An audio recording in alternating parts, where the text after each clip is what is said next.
What's up, Ninja Clan, and welcome back to my YouTube channel. I am, as always, your host, the Atomic Ninja G, and today we are in round 2 of the Gauntlet. So if you're wondering what the Gauntlet is, it is a challenge that I have kind of set myself that I've named the Gauntlet, where I need to beat Ursula on every single difficulty level, from easy all the way to extreme, with the exact same deck, in order for me to be able and worthy enough to open the magic golden envelope.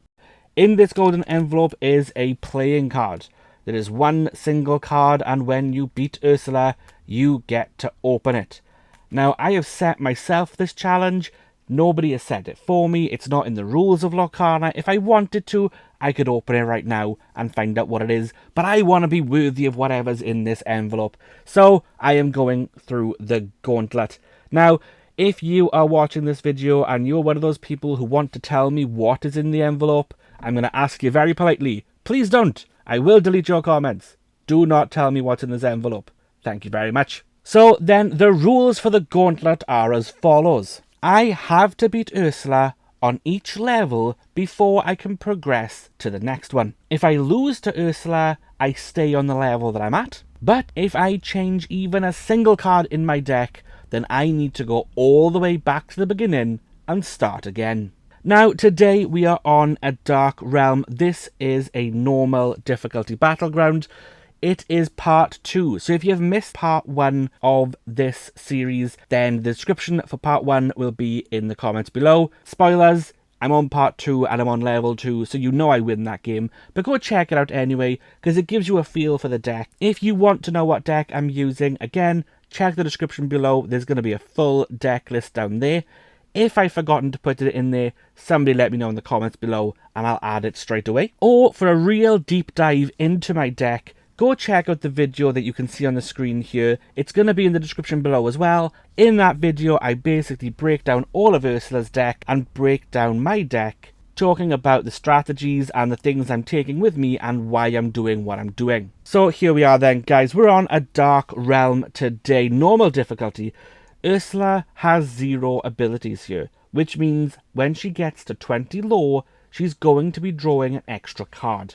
If she drops below 20 lore, she still gets to draw the extra card. Once she passes the milestone sticks, so we need to be aware of that. But as players, we also get battleground abilities, and we get to use them by spending the lore that we have quested for already. So for 1 lore, chosen character gains +2 strength this turn. For 2 lore, chosen character gains resist 1 until the start of your next turn. I might actually use that one. And for 3 lore, each player, except Ursula, draws a card. Now, the other thing to remember with battleground abilities is you can only use each ability once per turn.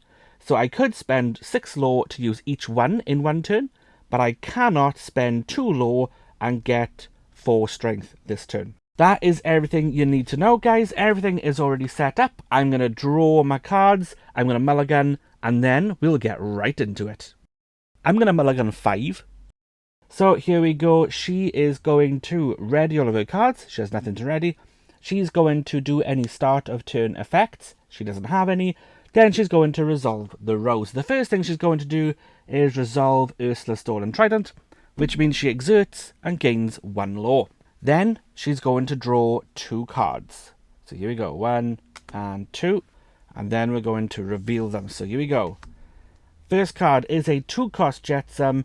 Doesn't matter, she hasn't got any ink, so that's going straight to the inkwell, which we're going to pop on over here so you guys can see that. And the second card is a 3-cost Choppy Waters, which is excellent because it's not going to do anything because she doesn't have enough ink.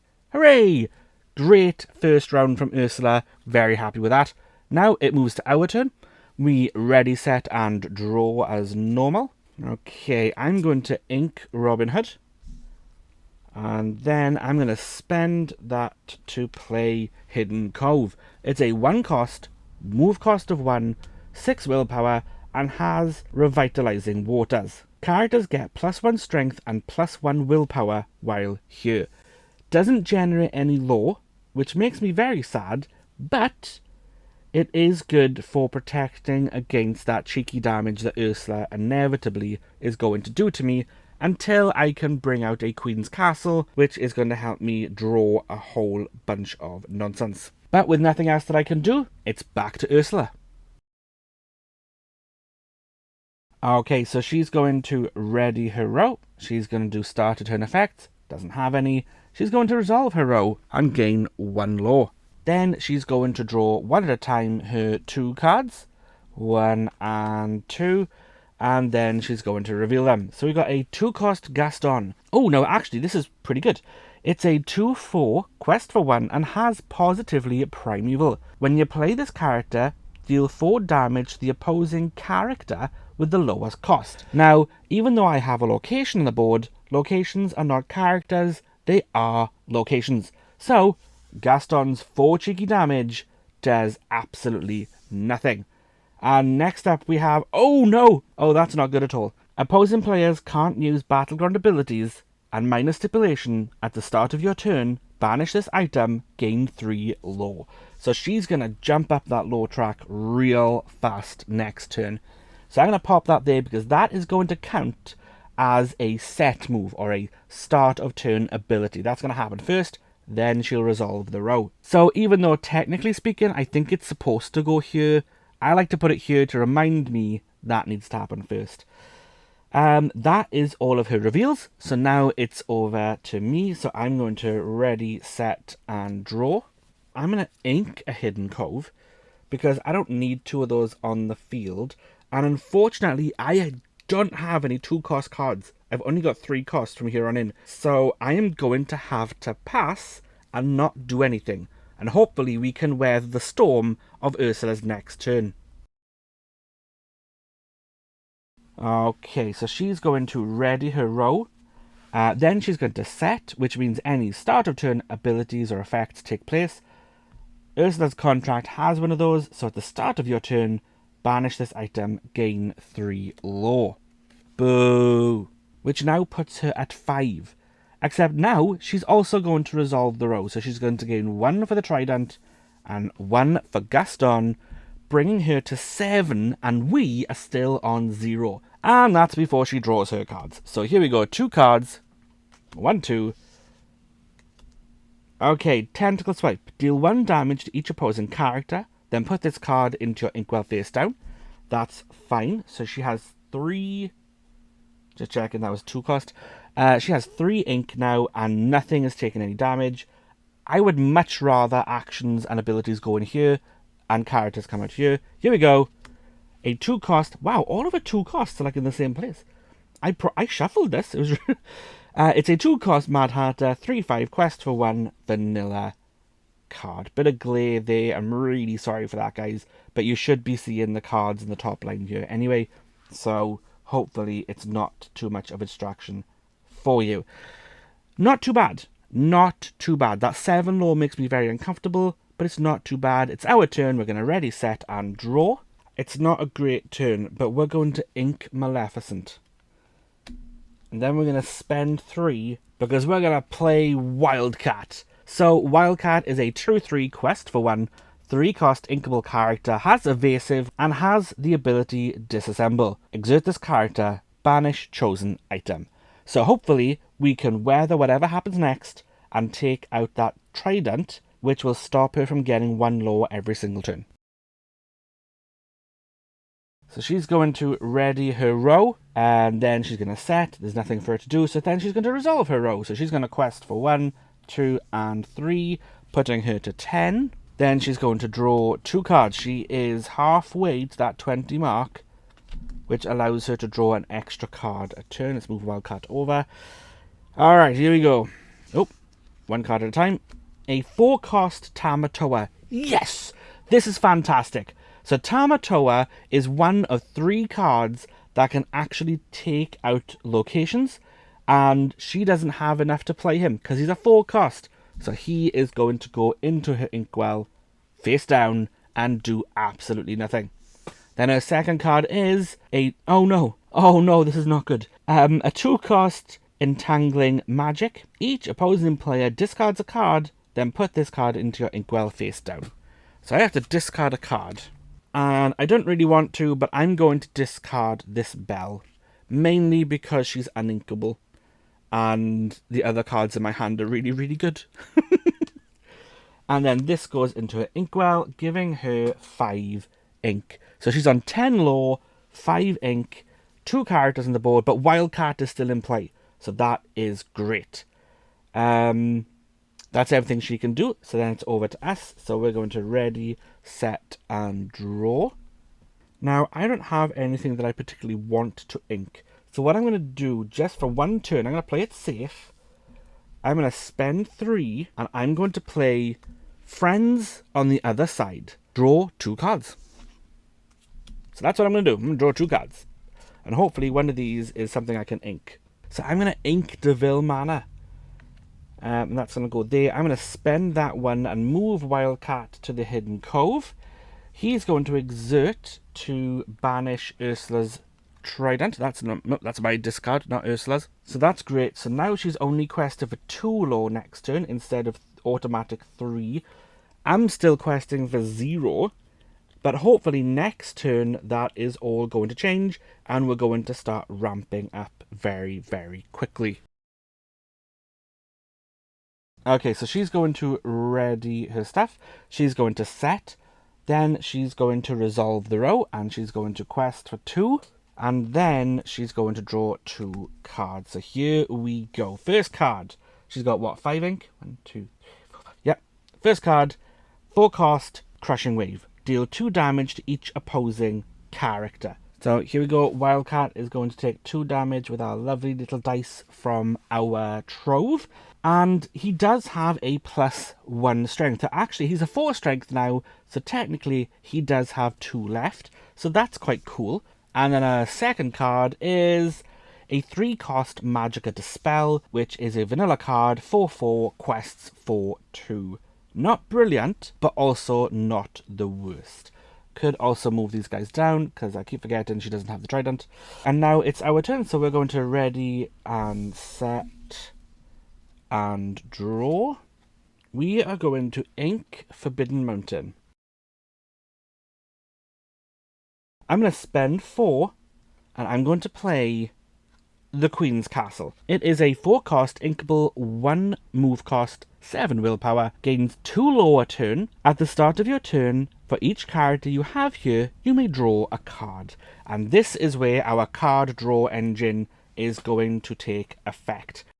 I'm going to spend that ink, and I'm going to move Wildcat over to the Queen's Castle so that we can take advantage of that extra card, providing he survives next turn. So now he is back down to 3 willpower. This is literally on the board until I could get one of those out. So this is kind of now useless to me. But we'll see how it goes. Then he has no items to banish. So he is going to quest for 1, putting us on the board. So she is going to ready all of her things. She's going to set. Nothing to set. She's going to quest for 1, 2, 3, 4. She also gets to draw her 2 cards. And let's have an ink check. 1, 2, 3, 4, 5. Alright, here we go. A 1 cost Prince Eric, 2/5 quest for 1, has Bodyguard and Ursula Century. This character enters play exerted. So he is bodyguarding all of her stuff. And our next card then is a Lash Out. Each opposing player chooses and banishes one of their characters. No! Oh, it's not even cheeky damage. It's just straight up banishing a character. Well, Wildcat, you served me well, mate. I'm really sorry. I needed you around. You have been banished. Boo! But at least we're making 2 lore a turn now. Just auto. That is everything she can do. So now it is our turn. We are going to ready, set, and draw. We're going to gain 2 lore for having Queen's Castle on the board. I'm going to ink Cusco. So that should give us now 6 ink. So we're at 6 ink. Now 6 ink is really important because 6 ink is where Mother Gothel can be played, which is phantasmic. Then I'm going to spend 5 of that ink. And I'm going to play Maleficent. So Maleficent's a 5-cost inkable card, 2/3, quest for 2, has Dark Knowledge. Whenever this character quests, you may draw a card. She also has Divination. During your turn, whenever you draw a card, you may move 1 damage counter from chosen character to chosen opposing character. I'm going to spend this 1 remaining one to send Maleficent to the Queen's Castle. And hopefully Maleficent can weather the next turn so that I can draw 1 card for there, 1 card return, and quest in order to get another card. So I should hopefully be able to draw 3 cards next turn. Hopefully draw into a Mother Gothel, and then I'm going to feel a lot more comfortable. Okay, so she's going to ready, she's going to set, and then she's going to resolve. So she's going to quest for 1, 2, 3, 4, 5, which brings her to 21, which is horrible because now she's going to draw 3 cards a turn. So here we go. This is where things could go really, really bad for us. 1, 2, and 3. Then she's going to reveal her cards. So 5. Oh, she got 5, didn't she? 1, 2, 3, 4, 5. Yep. 5 cost Captain Hook. 7, 4 quests for 2. It's a really bad card. Next one is a 5 cost return all opposing exerted characters to player's hand. Yes! Nobody's exerted. Nothing comes back to my hand. That was a waste of a card for her. And then the last one is a 7 cost Tsunami. Banish all opposing characters. Which is fine, because she's only got 5 ink. So that goes to the inkwell. She's done everything, so now it is our turn. So we're going to ready, set, and draw. I'm going to do this a second. So I like to put my ink in like piles of 3, just because of preference. I'm going to ready, set, and draw. And then we're going to automatically gain 2 lore for the Queen's Castle. Because I have 1 card here, I get to draw another card because of Queen's Castle. And then we're going to do some nonsense. Okay, so first thing we're going to do is we're going to quest with Maleficent. So she's going to gain us 2 lore. That brings us up to 7. And because she quests, we get to draw a card. So 3 cards, hooray me. Then I'm going to ink Maleficent. I'm going to spend 4. And I'm going to play another Queen's Castle. So now we are auto going to get 4 lore a turn, which is beautiful. And then I'm going to spend my last 3 and we're going to play Belle. So Belle is a 2/4 quest for 1, but has the ability Use Your Imagination. While your opponent has no cards in their hand, this character gains +2 lore. So she is technically questing for 3, because on our turn, Ursula never has cards in her hand. There's no damage or anything, so we don't need to move anything around. Then it is over to Ursula. So she's going to ready all of her stuff. She's going to be questing for a heck of a lot this turn. It's really horrible. She has no things. She's going to quest for 1, 2, 3, 4, 5, 6, 7. Wow. She's on 28. That's not good. I need to draw into a Mother Gothel really, really quickly. And then she gets to draw 3 cards. So if she doesn't play any characters this turn, I'm going to have maybe next turn and the turn after before she wins. So here we go. A 5 cost Big Bully. 4/7 quest for 1. When you play this character, deal 2 damage to each opposing damaged characters. We don't have any, so that's kind of fine. Her second card is a... No. Capsize. Okay, so this depends on how many ink she has. So it's 1, 2, 3, 4, 5, 6. Oh, thank goodness for that. So if you have 6 ink or less, put the top 3 cards of your deck into your inkwell face down, which she's going to do, which is great. The other one is if you have 7 or more, each opposing player chooses and banishes one of their characters. I'm not going to lie, it would have been Belle. So that goes to her discard, and she takes the top 3 cards, which hopefully are all actions and abilities, so I don't have to deal with nonsense. So now she has what? 1, 2, 3, 4, 5, 6, 7, 8, 9. So she can definitely play everything now. So let's see what this last card is. No! Okay, I've got one turn to beat this woman, otherwise we lose. Sweeten the deal, opposing players can't use battleground abilities, and minor stipulation. At the start of your turn, banish this item, gain 3 lore. And this is where Wildcat comes in handy, but that is everything she can do. So, it is back to our turn. I'm starting to really regret these hidden coves, I'm not going to lie, but I can't take them out of the deck, because due to the rules of the Gauntlet, if I take them out, I have to start all over again, and I really don't want to do that. So, it's our turn. We're going to ready, set, and draw.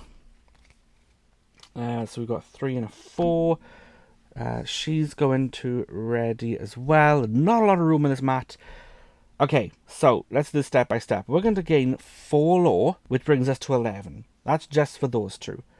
Then I'm going to draw 1 for turn and 1 for the fact that Maleficent is there. First things first, we're going to quest with Maleficent. So she's going to gain us 2 lore, and then we're going to draw a card for that. We're going to spend 4, 5, 6 to play star of the show, Mother Gothel. So Mother Gothel is a 3/6 quest for 2 and has the ability skip the drama, stay with Mama, Mother knows best. While this character is exerted, opposing characters can't quest. We need Mother Gothel to stay alive, so I'm going to spend that 1 and we're going to send Mother Gothel to the Hidden Cove, because that gives her a +1 strength, which means she's a 7 strength now. Then I'm going to quest with Belle, so she's going to get us 3 lore, which gives us 16. All I have to do is get to the next turn. She is going to ready everything. This whole mess worth of characters that I can't keep control of. She is then going to banish this to gain 3 lore. Then she's going to quest for 1, 2, 3, 4, 5, 6, 7, 8. Bringing her to 39. She is 1 lore away from winning. Now, she doesn't have any cards that automatically get her lore. So, as long as I can keep these 2 locations on the board, I should auto-quest 4 and win the game next turn. Right? That's math. That works, right? But before that happens, it's time to draw 3 cards for the most nerve-wracking part of the game. Okay, here we go. She's got a ridiculous amount of ink. 1, 2, 3, 4, 5, 6, 7, 8, 9. Okay. Although she could cause me to lose lore. That is one of her cards. 3 cost, Hey, has evasive quest for 1, 3, 2. Doesn't bother me at all. We're going to pop him up there. Okay, next one. Oh! Alright, 2 chickens and no lore. So here we go. Last card. Oh, it's Ursula's contract. That's fine. We can't use any battleground abilities. Next turn, she banishes that and gains 3 lore. Now it's over to me. We're going to ready, set, draw 1 for that, 1 for that. But it doesn't matter because before that happens, I gain 1, 2, 3, 4 lore, bringing me to 20, meaning we win the game. Wow, that was flipping close. Okay, so I love Queen's Castle. I love Wildcat. I'm really... Oh, like in the last 2 games, Wildcat has come out, banished the Trident, and then been almost instantly banished. It's really, really horrible. I really need Wildcat to stay out for longer, or to draw into more Wildcat. Mother Gothel took forever to come out. I need to be able to get this engine to start quicker. I think that's the problem. Maybe shouldn't have played Hidden Cove, but like now it kind of played in a bit because she gets 7 willpower. But maybe moving forward, I'm going to be inking a lot of Hidden Coves because they don't really work for me. And now we're halfway through, right? Next level, we are going up to hard difficulty. So hopefully, I'm not going to have to change my deck. But that was close. That was only normal, guys. And she almost beat us. There's 1 lore in it. So let's take a look what we had left in our hand. We had a lot of cards in our hand. We had Deville Manor. I had 2 Flynn Riders, which I was considering playing instead of the second Queen's Castle. But I figured I would bring out that because they are more likely to survive cheeky damage, because she doesn't have anything apart from 1 card that could affect that. So I decided to play that instead. Then I was going to play these guys, but that's when I played Belle instead and moved Maleficent. That's when I drew Mother Gothel, sorry, and played her out straight away. I had this 7-cost Jafar again in my hand. Had another 6-cost Robin Hood, which I was willing to ink. Had a Fang, and I had a second Mother Gothel just drawn, ready to go. So we just drew Mother Gothel and Fang in this last round. Didn't look at the cards, obviously, because we quested for 4 and 1. So this is what I had to play with, 2 uninkables. That was a big problem in the very beginning. I had 2 uninkable Belle and the 2 uninkable Flynn Rider, which is a bit unfortunate because they are the only uninkable cards in the entire deck. And I really could have used that ability to ink stuff to get other stuff on the table, but it turned out really, really well. It does make me nervous looking at this when we get to extreme mode. Obviously, the reason I'm not going to challenge her characters is because if I do challenge them, they go back to her hand. Then that gets in the way of things like Flynn and Belle. So next episode, we are going to be taking on level 3 hard difficulty. So guys, let me know in the comments below how you think we did. Was there anything you would have played differently, done differently? Let me know how you think the deck is going. Don't forget as well that in the description below is the video that talks all about my deck and my deck construction. Don't forget guys to click that like button, click that subscribe button, and turn on your notification bells. It super duper helps the channel here, and you know, it also lets me know that you guys are watching and that you enjoy this kind of content as well. But until next time guys, I have been the Atomic Ninja G. You guys have been awesome, and this has been Disney Lorcana Illumineer's Quest, The Gauntlet, Round 2.